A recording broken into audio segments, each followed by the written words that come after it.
In Book 24 of Homer's Odyssey, the god Mercury conducts the souls of the dead suitors to Hades. During their journey, the suitors pass by the Elysian fields, where they see Agamemnon speaking to Achilles.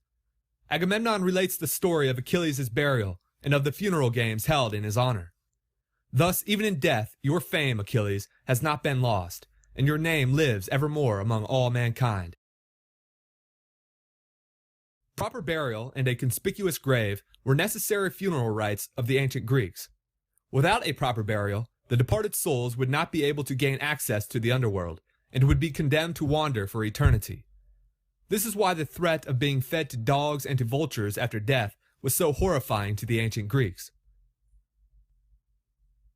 After discussing the happenings beneath earth, Homer returns his attention to Odysseus, who has just arrived at his father Laertes' house in the countryside.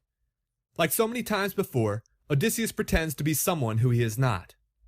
He tells his father that he met Odysseus during his travels and wishes to know whether Odysseus' father Laertes still lives here. When Laertes breaks into tears upon hearing his son's name, Odysseus reveals himself to him, and the two men embrace one another.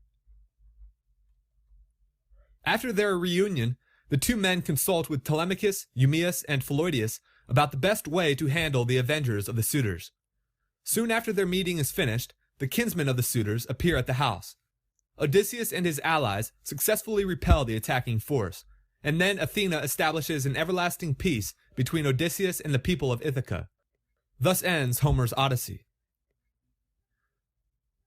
During the final battle of the epic, Odysseus urges his son Telemachus to fight bravely and thus honor the valiant heroes of his lineage. Overhearing these words of encouragement, Laertes remarks upon how happy he is that his son and grandson are courageous men. "What a day I am enjoying! I do indeed rejoice at it. My son and grandson are vying with one another in the matter of valor."